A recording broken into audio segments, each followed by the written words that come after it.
देख लो बीबी, तुम भी आंखें ठंडी कर लो, हम तो समझ रहे थे सारा कुछ फलक के लिए। आई नहीं, कितने खूबसूरत कपड़े।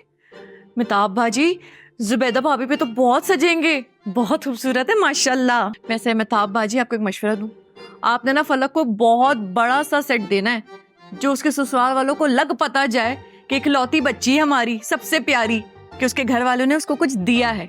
लुक बिल्किस, हमारा जो एक्सपीरियंस बताता है ना, वो ये है कि जितना दिखाओगे उतना हेड पर चढ़ाओगे। यू नो, ये हैवी क्लोथिंग और ये वेरी एक्सपेंसिव ज्वेलरी, अगर हम सब कुछ दे देंगे तो वो तो समझेगी वो इस घर से कुछ भी ले सकती है। राइट? एम आई राइट और एम आई राइट? हाय हाय गुड्डो भाभी, रहने दो। मैंने अपनी इफ्फत को कम चीजें दी थी, आज तक उसकी इज्जत ना बन सकी अपने ससुराल में। जब देखो ताने सुनाते रहते हैं। और सच बात तो ये है कि बेटियों को ना मजबूत दिखाना कोई गलत बात तो है नहीं। माँ बाप को चाहिए कि भारी भरकम अपनी बेटियों को दिखाएं।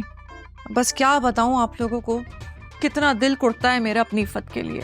बच्ची बेचारी ने एड़ी चोटी का जोर लगा दिया कि फलक की शादी में आ जाए, लेकिन मजाल है कि उसके ससुराल वालों ने उसको इजाजत दे दी। अरे तमाशा खड़ा करके बैठ गए। फिर मैं हूं तो माँ ही ना। मैंने अपनी बच्ची से बोला, बेटा अपने दिल पर पत्थर रख ले, आके ससुराल का मामला है, मत आ, उनको देख। मजबूरी थी, क्या करते हैं। थैंक यू बिल्किस भाभी। नहीं, और आप लोग भी परेशान नहीं हो, वो बहुत अच्छी हैं जुबैदा भाजी, बहुत ख्याल रखेंगी मेरी बेटी का। Hello, how is you? सुने, आपकी बहन का जो एटीट्यूड है ना, वो बहुत रॉन्ग है। वो सारा वक्त आगे पीछे बिल्किस के अराउंड। मैं आपको बता रही हूँ, अगर मेरी बेटी यहाँ ना चुनी गई ना, तो मैं आपके पास वापस नहीं आ रही। मेरी बेबी इसी घर में आएगी। पहले भी वो रिजेक्ट हो चुकी है। कोई कहता है वो छोटी है, कहता है वो इमेच्योर है। व्हाट मैं सुनूं? मैं कुछ नहीं सुनूंगी। वो बिल्किस और निगत अपनी बेटी को ऐसे लेके आई है जैसे उन पे फूल बरस रहे हो। No no no, I am not सुनोइंग। इस घर में सिर्फ बेबी की बात होगी। Understand me? सुने, आप अपने दोस्तों और जानने वालों के नाम एक ही मर्तबा दे दीजिए ताकि लिस्ट बन जाए तो आसानी रहेगी। हाँ, देखो वहाँ मेरी डायरी पढ़ी है, उसमें मेरे दोस्तों के नाम लिखे। तुम ऐसा करो कि सितारा से या फलक से कहो कि वहाँ लिस्ट बना दे, तुम्हें दे दे। और सितारा को भी कहिए जरा काम को सीरियसली ले।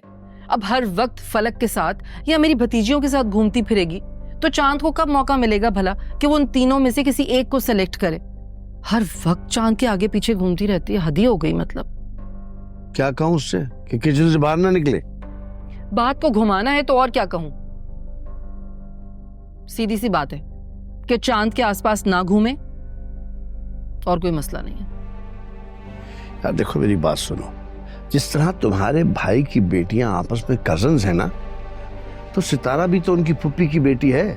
अब क्या कहूं उसे कि तुम एक कजन से बिला वजह बस ना मिलो, बात ना करो, क्या कसूर है उसका? मैं जो कह रही हूं वो आप अच्छी तरह समझ रहे हैं। मैं नहीं चाहती कि चांद कभी भी सितारा में दिलचस्पी ले। और कजिन्स की बात अलग है। एक वो कजिन है जिसने सारी जिंदगी मेरे सर पर रहना है, और एक वो कजिन्स हैं जिनमें से किसी एक के साथ चांद ने अपनी जिंदगी गुजारने का फैसला करना है। और फिर फलक अपने घर की हो जाएगी तो सितारा किस हैसियत में इस घर में रहेगी, खुद बताएं आप। देखो बात यह है मेहताब बेगम, मेरी बेटी की खुशी का मामला है और मैं तुम्हें इसे गारत नहीं करने दूंगा। अरे फालतू की लड़ाइयां और बातें बना के बीच में तुम घर का माहौल खराब मत करो। माना ये घर तुम्हारा है, लेकिन असूल इसमें वही होंगे जो मैंने बनाए थे। और मैं तुम्हें भी समझा रहा हूं, कान खोल के सुन लो, बिला वजह की दिलदारी मत करो। मेहताब बेगम, बच्चियों को आपस में घुलने मिलने दो। चांद के लिए वही होगा जो अल्लाह चाहेगा और अच्छा करेगा। तुम खुद को भी बेजार मत करो। मेरी सारी जिंदगी आपकी यही बातें सुनते सुनते गुजर गई है। तबाह कर दिया मेरी जिंदगी आपने। हर वक्त बातें सुनाते हैं मुझे।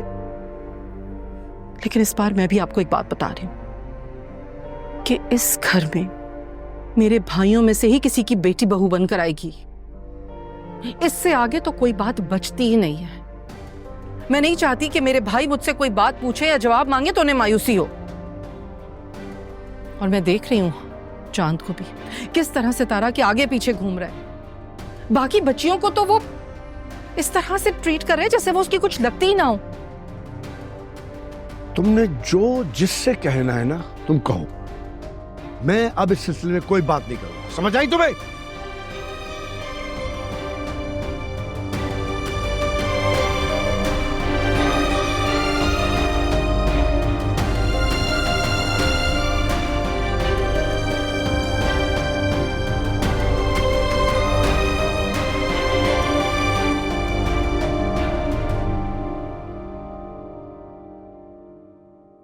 बबलू, चहल पहल करके इधर ही पतले होने का इरादा है यार? छत से कूद के हो गई।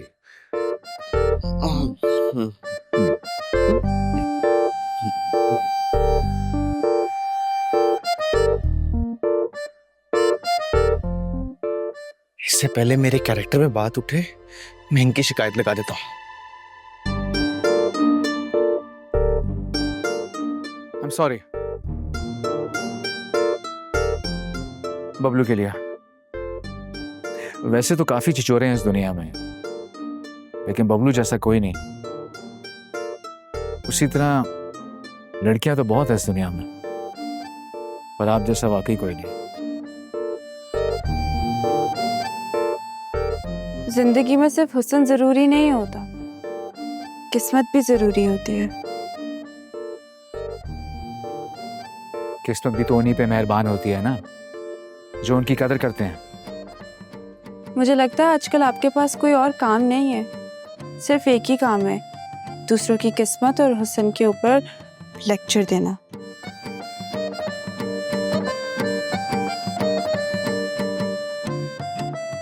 हम मुझसे नाराज है क्या?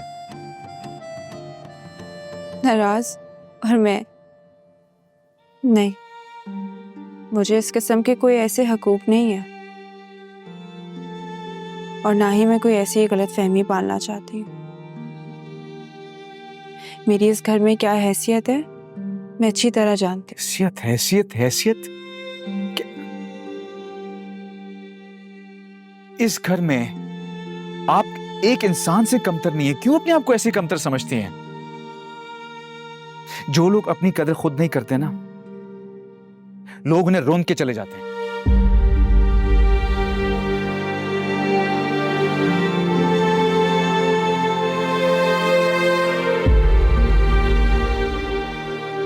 मैं कभी नहीं भूलूंगी मुमानी का हर किया एहसान।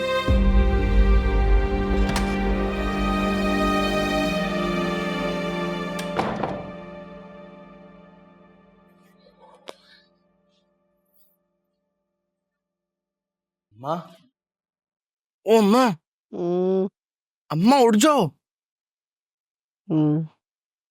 माँ तुम यहाँ पे सो रही हो, ऊपर छत पर चांद और सितारा लगे हुए हैं। क्या कैसी आलतू फालतू बातें कर रहा है तू? तेरा दिमाग तो नहीं खिसक गया? अम्मा, मैं तो तुम्हें बता रहा था कि बाद में तुम ये ना बोलो कि बबलू सोता रह गया। नहीं, मैं इस बावली के रिश्ते के लिए परेशान था। बड़ा आया मेरे लिए परेशान होने वाला। जाने दो अम्मा, जाने दो। मेरे को नहीं पता, अपने किसी लालच के लिए गया होगा तुम छत पर। अम्मा खुद चल के देख लो, फिर बाद में ये नहीं कहना कि पता नहीं था। हट कम बख्त, अभी देखती हूँ ये माजरा क्या है। मेरा तो दिल घबरा रहा है। या अल्लाह, क्या कर रहे हैं लोग?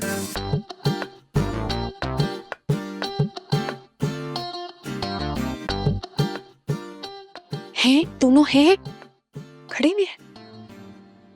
मेरे को भी देखना है। जो